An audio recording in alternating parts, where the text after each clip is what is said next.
दिल्ली क्षेत्र के लिए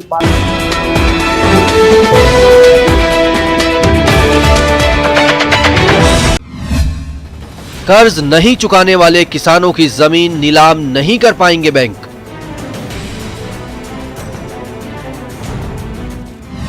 किसानों की जमीन नीलाम करने पर रोक, सीएम का आदेश।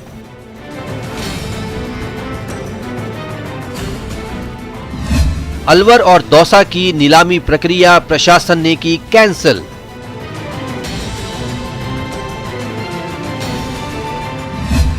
सांसद किरोड़ीलाल मीणा का किसानों के साथ सीएम के आवास के बाहर प्रदर्शन।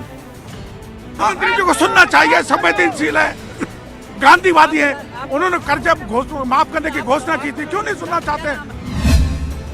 सीएम का केंद्र से आग्रह, कॉमर्शियल बैंकों से वन टाइम सेटलमेंट कर किसानों के लोन माफ हों।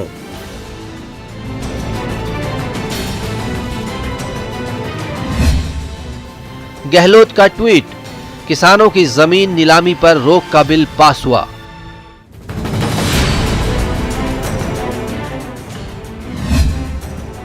राज्यपाल की अनुमति न मिल पाने के कारण बिल कानून नहीं बन सका।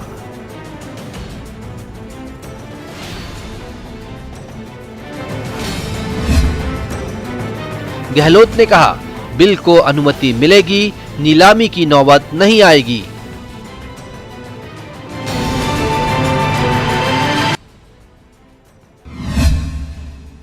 गहलोत के मास्टर स्ट्रोक से विपक्ष हुआ खामोश।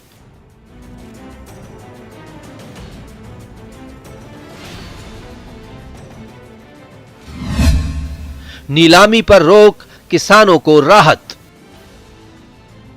नमस्कार, आप देख रहे हैं प्राइम डिबेट, आपके साथ मैं हूं अभिषेक। कर्ज नहीं चुकाने के कारण दौसा और अलवर के किसानों का जो मामला है वो तूल पकड़ता जा रहा है। और आपको बता दें कि मामला तूल पकड़ने के बाद राज्य सरकार भी हरकत में आई। मुख्यमंत्री अशोक गहलोत ने प्रदेश भर में किसानों की जमीनों की नीलामी पर रोक लगा दी है। किसानों की जमीन नीलामी के मुद्दे पर बीजेपी भी हमलावर थी, लेकिन सीएम के आदेश के बाद विपक्ष खामोश हो गया है। लेकिन सवाल अभी भी कई हैं, कई ऐसे सवाल हैं, उसके जवाब तलाशने की कोशिश करेंगे प्राइम डिबेट में, क्योंकि कर्ज माफी का मुद्दा जो है आज से नहीं लंबे वक्त से चला आ रहा है और इस पर सिर्फ राजस्थान ही नहीं बल्कि पूरे देश में कहें तो हमेशा से सियासत होती रही है। लेकिन किसानों की स्थिति की अगर बारे में बात कर ली जाए तो उनकी स्थिति आज भी वही की वही है। तो क्या कर्ज माफी ही एक ऐसा हल है जिसके जरिए किसानों की स्थिति को सुधारा जा सकता है, या इसके और भी विकल्प तलाशे जाने चाहिए? ये कई अहम सवाल हैं जिसके जवाब हम तलाशने की कोशिश करेंगे प्राइम डिबेट में। हमारे साथ एक बड़ा गेस्ट पैनल भी होगा और उनसे हम समझने की कोशिश करेंगे कि किसानों की इस समस्या का आखिर हल है क्या। लेकिन इसी बीच मुख्यमंत्री ने एक बड़ा फैसला लिया कि नीलामी की प्रक्रिया रोक दी गई है, कोई भी जमीन की नीलामी प्रदेश में नहीं होगी। अब ऐसे में प्राइम डिबेट में हम इसी पे चर्चा करेंगे, लेकिन प्राइम डिबेट के प्राइम सवाल जो हैं, पहले हम वो जान लेते हैं कि सवाल क्या है। क्या नीलामी पर रोक देर आए लेकिन दुरुस्त आए?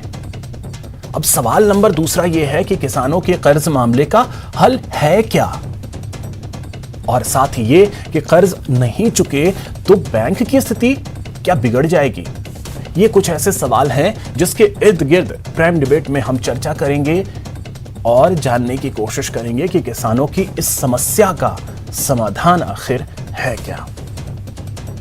सबसे पहले मैं परिचय करवा दूं कि हमारे साथ कौन कौन से लोग जुड़े हुए हैं। हमारे साथ जुड़े हुए हैं डॉक्टर प्रदीप चतुर्वेदी जी, कांग्रेस नेता हैं। सुमित गोतारा जी, बीजेपी से विधायक हैं। मिथिलेश जैमिनी जी, वरिष्ठ पत्रकार हैं। वीरेंद्र चौधरी जी, किसान नेता हैं। और डॉक्टर सीबी यादव जी, कृषि विशेषज्ञ हैं। सर, आप सभी का बहुत बहुत स्वागत है न्यूज 18 राजस्थान पर। प्रदीप जी, सबसे पहले मैं आपके पास आ रहा हूं। जो ये मामला निकल करके जब सामने आया उसके बाद ये फैसला लिया गया, क्या लगता है कि देर आए, आने में देरी कर दी, हालांकि दुरुस्त आए, ऐसा लग रहा है? नहीं, आप सवाल पूरा मुझे बताएं, क्योंकि जो संदर्भ बात कर रहे हैं वो बात मुझे स्पष्ट रूप से समझ नहीं नीलामी आ रही है। पे जो रोक का फैसला, मुद्दा बताएं जिसे बात करना चाहते हैं। नीलामी पे रोक का जो फैसला लिया गया है, क्या उसे लेने में देरी हुई? देखिए, बात वही है कि जैसा सरकार ने पहले भी किया कि माननीय मुख्यमंत्री जी ने सहकारी जो ऋण थे 14,000 करोड़ रुपए के, वो तो देखिए पहले ही माफ सरकार कर चुकी है।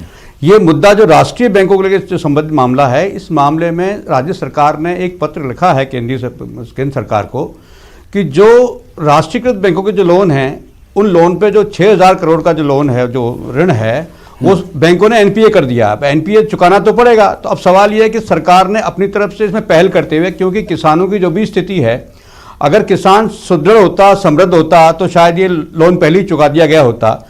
लेकिन उनकी जो पारिवारिक स्थिति है, उनकी जो श्रम शक्ति है, उनकी जो अपनी स्थितियों के कारण से वो नहीं चुका पाते हैं, तो उसके लिए सरकार ने, प्रदेश सरकार ने अपनी तरफ से उनको एक आग्रह किया है कि राष्ट्रीयकृत बैंकों से कहा गया है कि वो उस ऋण को माफ करें, 90% जो वो है वो माफ करें, 10% जो हिस्सा है अगर किसान नहीं देंगे तो उसके लिए सरकार देगी। तो मैं समझता हूं सरकार ने अपनी तरफ से इसको पहल तो की है। तो इसमें और प्रदीप जी, चूंकि मोदी जी की सरकार का मामला है, केंद्र का रोल क्या? क्योंकि केंद्रीयकृत बैंक है, केंद्र का रोल ये केंद्रीयकृत बैंक है, तो जो जहां भी कोई विपदा आती है, सुनिए, केंद्र सरकार के पास वित्तीय संसाधनों का जो जुगाड़ है वो प्रत्येक राज्य से भी आता है, उनका अपना भी है। तो देश में एक केंद्रीय सरकार की भूमिका, एक केंद्रीय सरकार की भूमिका होती है, उसमें राज्यों के साथ समावेश करने की स्थिति, राज्य के विकास की स्थिति, वो सब उनकी जिम्मेदारी है। नहीं तो जो कर्ज माफी का वादा था, कर्ज माफी का जो वादा था वो केंद्र सरकार के भरोसे था। सारी सरकारों ने किया है, प्रदेश सरकारों ने किया है, और केंद्र सरकार अपने मुद्दे पर भी करती है, केंद्र सरकार अपनी पहल भी करती है। लेकिन सवाल यह है कि अगर उसे राजनीतिक मुद्दा बनाना है तो आप राजनीतिक मुद्दे सब देखिए। ठीक है, माननीय सुमित जी, नरेंद्र मोदी जी जब सहायता करते हैं, फिर तो जब जाते हैं प्रदेशों में सहायता देने, तो वहां पे 40-40 हजार करोड़ के, 50 करोड़ के पैकेज देके आते हैं। आज किसान की समस्या राष्ट्रीय समस्या है, पूरे देश में किसान समृद्ध नहीं है, उसकी सबसे बुरी स्थिति है। और मैं आपसे कहना चाहता हूं कि इस देश में 3.25 लाख करोड़ का लोन अगर एनपीए जो है वो उद्योगपतियों को माफ एक अलग विषय है, तो किसान का हमारे ये एक अलग विषय है। ठीक है, अब सुमित जी, क्या आप सिर्फ इस पे राजनीति कर रहे हैं, राजनीति के अलावा कुछ नहीं? क्योंकि किसानों के कर्ज तो माफ हुए हैं। मैं आपसे कहूंगा कि जो राहुल गांधी जी और अशोक गहलोत ने झूठे वादे किए, उसके कारण किसानों की जमीनें नीलाम हो रही है। सुमित जी, और आप झूठी बात नहीं, आप बात वो कीजिए, तथ्यात्मक बात है। सुमित शिरोडा जी, बात वो करिए जो बात समझी जाए, सुनी जाए। नहीं, आप गलत बात बोल रहे हैं। हमने सहकारी बैंकों के 14,000 करोड़ का माफ किए हैं, इसलिए आप बात तो बोलिए। आप केंद्र सरकार से संबंधित जो भी आपकी योजना है, अगर आप नहीं कर रहे हैं बात उसमें कीजिए। बेखुदी बातें करने का कोई अधिकार नहीं है। जिस मुद्दे पर बात हो रही है उस पर आइए। प्रदेश सरकार पर सरकार ने आपको अपनी बात कही है। ठीक है, प्रदीप जी सुन तो लीजिए, फिर उसका जवाब आप दे दीजिएगा। अभी सुन तो लीजिए। तो प्रदीप जी मैं भी नहीं बोलने दूंगा। मैं आपकी बात बड़ी धैर्य से सुनी, जो आपने जो असत्य बोले मैं सुनता रहा। हाँ बोलिए सुमित जी, बोलिए। असत्य सुनते ना तो यह हाल नहीं होता। अब जो जालोर जोधपुर में इनके राष्ट्रीय नेता राहुल गांधी जी ने तो कर्ज कहा कि हम संपूर्ण कर्ज माफी करेंगे 10 दिन के भीतर। ये बात छोटी नहीं है। एक राष्ट्रीय दल का नेता, उस समय राष्ट्रीय अध्यक्ष थे, वो ये बात बोले कि हम संपूर्ण कर्जा किसान का माफ करेंगे। तो बहुत से किसानों ने ऋण और भी जब लिया, उन्हें लगा कि समय आएगा देखो, और ये कांग्रेस कहती रही थी कि हम सारा कर्जा माफ करेंगे। तो ये जो आप ये देखिए कि हनुमानगढ़ में किसान सोनलाल मेघवाल आत्महत्या करता है और वो दोष लिखकर जाता है बाकायदा लिखित में कि राजस्थान के मुख्यमंत्री अशोक गहलोत दोषी हैं, उन्होंने किसान का कर्जा माफ नहीं किया। देखो किसान आत्महत्याएं कर रहे हैं। आज अलवर में जो हमने पढ़ा, दौसा में देखा, सुमित जी आखिरकार सरकार ने एक बड़ा फैसला तो लिया, सरकार ने एक बड़ा फैसला तो लिया। बैंक का मामला है, सुनिए श्रीमान, फिर आप तथ्यों से दौड़ रहे हैं। वो राष्ट्रीय बैंक से संबंधित मामला है। ये वादे तो सब करते हैं। अरे आपके झूठे वादों ठीक है सुमित जी और प्रदीप जी, अब दोनों एक मिनट रुकिए। किसान नेता वीरेंद्र जी, मैं आपके पास आ रहा हूं। वीरेंद्र जी, किसानों की जो मूल समस्या है उस पे ध्यान देने की बजाय सिर्फ कर्ज माफी पे चर्चा हो जाती है और बाकी सारी समस्याएं पीछे छूट जाती है। क्या ऐसा नहीं लगता? देखो ये ऐसा है कि किसानों की स्थिति पहले भी आर्थिक स्थिति खराब थी, और इन्होंने घोषणा पत्र में जो पहला शर्त नंबर 1 जो इन्होंने घोषणा की थी कि संपूर्ण ऋण जितना भी है, संपूर्ण कोऑपरेटिव और नेशनलाइज बैंक का कोई हवाला नहीं था उसमें, संपूर्ण ऋण माफ किया जाएगा, ये था। संपूर्ण किसानों ने कांग्रेस को वोट दिया, भोले किसान जो इनकी बातों में आ गए, और उसके बाद कांग्रेस पार्टी आ गई तो इन्होंने कहा कि 2 लाख रुपए ऋण माफ किया जाएगा। वो 2 लाख का आंकड़ा कहाँ से आ गया? और उसके बाद कोऑपरेटिव बैंक आ गई। दौसा में भी ग्रामीण बैंक है, नेशनलाइज बैंक नहीं है। ग्रामीण बैंक में गिरवी रखी हुई थी जमीन, 7 लाख रुपए लोन था, 15 लाख रुपए था। मेरा ये कहना है कि ये बैंक जितना लोन देती है उतनी ही किसान की जमीन गिरवी रखी जाए। जैसे 10 लाख रुपया लेना है और 20 लाख रुपया बीघा का भाव चल रहा है, तो आधा बीघा जमीन गिरवी रखी जाए उसकी। ये संपूर्ण जमीन गिरवी रख करके किसान को दबा करके ये मारना चाहते हैं। ये बहुत बड़ा षड्यंत्र है, क्योंकि किसान आज, पहले स्थिति ये थी कि पहले ही खराब थी, ऋण माफ करने की घोषणा करने पर उन्होंने ऋण जमा नहीं कराया। अब सवाल ये है प्रदीप जी, कि आज की स्थिति ये है कि वो जो लोन है, प्रदीप जी अब क्या मेरा ये कहना है कि वीरेंद्र जी अब इसका जवाब तो प्रदीप जी से लाभकारी किसान अभी तक जो घोषणा की है उसको तो पूरा किया जाए। ठीक है, अब एक किसानों का संपूर्ण वीरेंद्र जी आगे के लिए। वीरेंद्र जी 1 मिनट, अब इसका प्रदीप जी अब क्या कहेंगे? देखिए, ये निहायत ही एक निंदनीय कार्य है और ये नहीं होना चाहिए था कि उसकी पूरी जमीन को बेचा जाता है, नीलाम किया जाता। तो राज्य सरकार ने, मुख्यमंत्री ने पहल करते हुए उसको आज रोक दिया है, और इसमें तथ्यात्मक जानबीन करते हुए जो उसके साथ न्यायोचित बात होगी उस पर सरकार दखल करते हुए उसका न्याय कराएगी। संज्ञान में आते ही सरकार ने अपना कदम उठाया है, और मैं धन्यवाद दूंगा कृपाल मीणा जी ने भी संज्ञान में लाए हैं, तो मैं इस बात को मानता हूं कि वो लाए हैं, तो सरकार ने उस पर उचित कदम उठाते हुए उसको न्याय दिलाने की बात कही है। जहां जहां भी ऐसे मसले होंगे वहां पर न्याय दिलाने की बात सरकार निश्चित तौर पर करेगी। ठीक है, मिथिलेश जी अब मैं आपके पास 3 साल में जिन किसानों की जमीन नीलाम हुई उस पर सरकार क्या करेगी?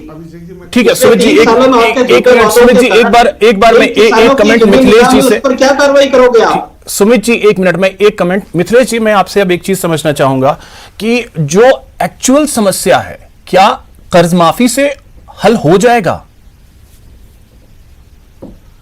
देखिए अभिषेक जी, कर्ज माफी से कोई समस्या का हल नहीं होगा, क्योंकि कई जगह केवल कृषि ऋण की परिभाषा देनी पड़ेगी।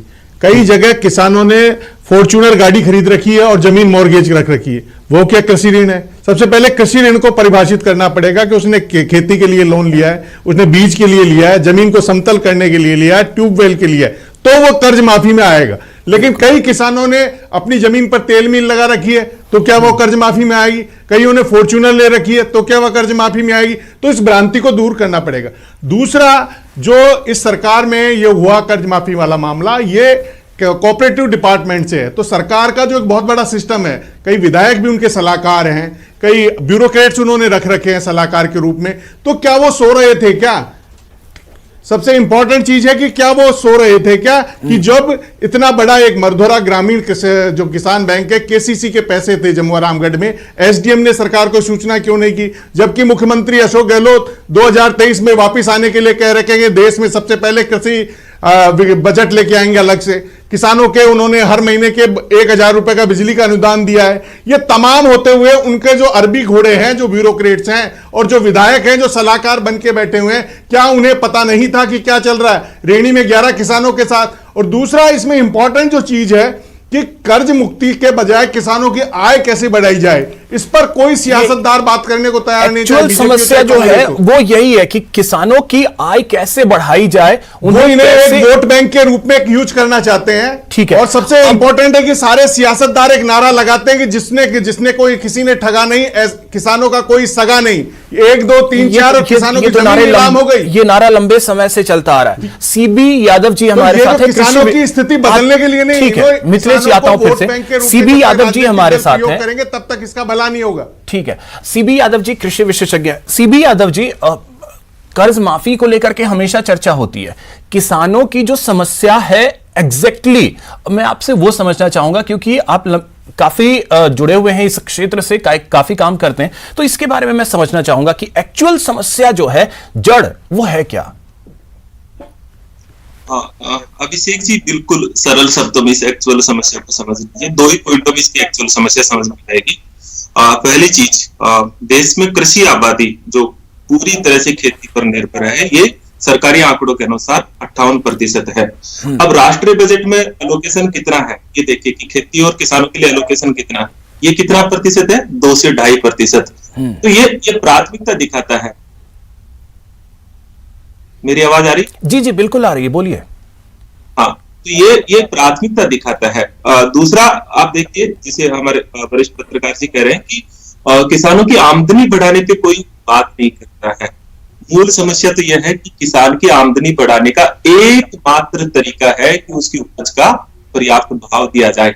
1970 से लेकर के आप सभी चीजों की इन्फ्लेशन देखेंगे तो आपको बिल्कुल क्लियर कट समझ में आ जाएगा कि हर चीज का जो इन्फ्लेशन है, जो मल्टीप्लाई हुआ है, वो लगभग 300 गुना औसत रूप से चीजें बढ़ी है 1970 से, जबकि किसान की उपज सिर्फ 19 से 20 गुना बढ़ी है। तो ये जो डिफरेंस है, इसे कैसे बांटा जाए?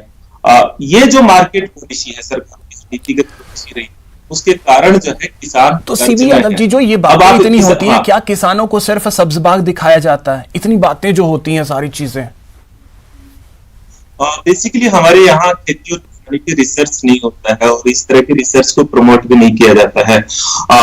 इसलिए बेसिकली एक तात्कालिक रिलीफ के तौर पर वोट बैंक के रूप में इस्तेमाल किया जाता है। आपको पता हो, ये जो पूरा मामला चल रहा है, उसमें मैंने राज्य सरकार को पत्र लिखा था, वन टाइम सेटलमेंट स्कीम। ये आरबीआई की एक स्कीम है जिसमें जो डिफॉल्टर्स होते हैं उनके 90% तक जो कर्ज होता है उसको वन टाइम सेटलमेंट कर दिया जाता है। अब ये तो आरबीआई की स्कीम है जो केंद्र सरकार रिक्वेस्ट करती है। बिल्कुल, अब इसमें जिम्मेदारी केंद्र की भी है, हर सरकार की है, क्योंकि ये किसान जो है, मैं ये कहना चाह रहा हूँ कि ये समस्या केवल राजस्थान की है नहीं, कि राजस्थान की ये कर्ज की समस्या केवल बिल्कुल जोड़ना चाहता हूँ। अब इसमें 5.5 लाख करोड़, अभी जो डेटा बताया वो सही नहीं है। 5.5 लाख करोड़ एनपीए जो है